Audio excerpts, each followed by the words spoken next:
क्या milk powder सुरक्षित है? नेस्ले नीरो 40 ग्रो की ग़िज़ाइयत अब अवेलेबल है फुल क्रीम मिल्क पाउडर में भी, ताकि इन्हें मिलती रहे भरपूर ग़िज़ाइयत और इम्यूनिटी सपोर्ट न्यूट्रिएंट्स। यह सवाल अक्सर उठता है, खास तौर पर उन जगहों पर जहां पर ताजे दूध नियमित रूप से मिल पाना मुश्किल होता है। आजकल के समय में मिल्क पाउडर हम सब के घरों में एक विशेष स्थान रखता है, खास तौर पर अल्टरनेटिव ऑप्शन के तौर पर।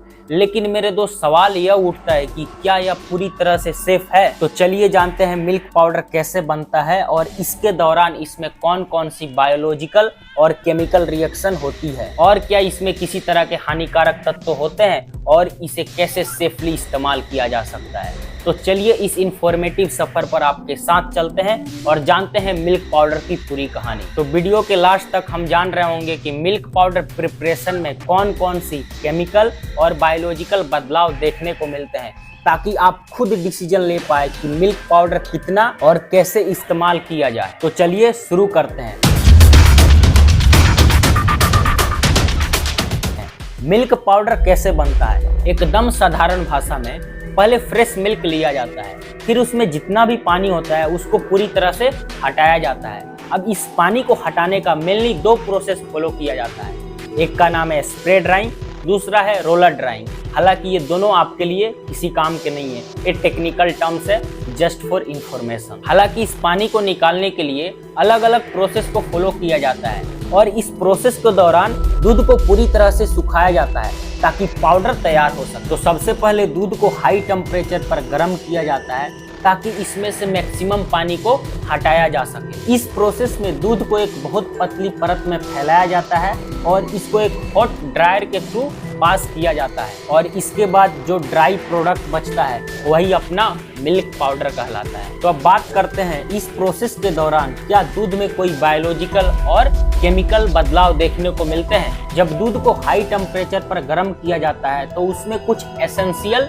न्यूट्रिएंट्स होते हैं और कुछ एंजाइम्स होते हैं जो पूरी तरह से नष्ट हो जाते हैं, जैसे कि विटामिन सी। और इसके अलावा हीटिंग की वजह से मिल्क में मेलार्ड रिएक्शन होता है। अब ये मेलार्ड रिएक्शन क्या होता है? तो मेलार्ड रिएक्शन कुछ नहीं होता, ये शुगर और प्रोटीन के बीच का रिएक्शन होता है, और इस रिएक्शन की वजह से कुछ ज्यादा फर्क नहीं पड़ता, हल्का स्वाद में और कलर में फर्क आ जाता है। तो आप मिल्क पाउडर टेस्ट करते होंगे और फ्रेश मिल्क पीते हैं, दोनों का स्वाद में जो डिफरेंस होता है वो इसी मेलार्ड रिएक्शन के कारण होता है। तो आई होप ये बातें आपको क्लियर हो गई होगी। तो मेरे दोस्त, फाइनली सवाल यह उठता है कि क्या मिल्क पाउडर सेफ है?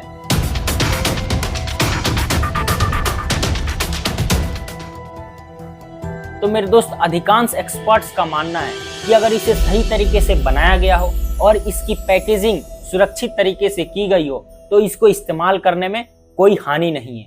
हालांकि ताजे दूध के मुकाबले इसमें कुछ न्यूट्रिएंट्स की कमी हो सकती है, और इसके अलावा मिल्क पाउडर को लंबे समय तक स्टोर किया जा सकता है। तो कई बार इसमें प्रिजर्वेटिव और स्टेबलाइजर को मिलाया जाता है ताकि यह जल्दी खराब ना हो। इसलिए मिल्क पाउडर खरीदने से पहले लेबल को जरूर पढ़े और बिना मिलावट वाले उत्पादों को प्राथमिकता दें। और अगर आपको कुछ समझ में नहीं आता है तो एक डिसेंट ब्रांड के प्रोडक्ट को फॉलो करें। और यहाँ पर जाते जाते कुछ टिप्स हैं ताकि आप मिल्क पाउडर को सही तरीके से इस्तेमाल करें। पहला, सही ब्रांड को चुनें। दूसरा, लेबल को जरूर पढ़ें। और तीसरा, इसे कोल्ड और ड्राई जगह पर रखें ताकि इसे लंबे समय तक आप इस्तेमाल कर सके सेफली। तो आशा करता हूँ आज की जानकारी आपके लिए काम की रही हो और इससे आपको कुछ ना कुछ मदद जरूर मिली होगी। तो मिलते हैं फिर किसी ऐसे ही इंफॉर्मेटिव वीडियो के साथ। जब तक के लिए कीप लर्निंग, कीप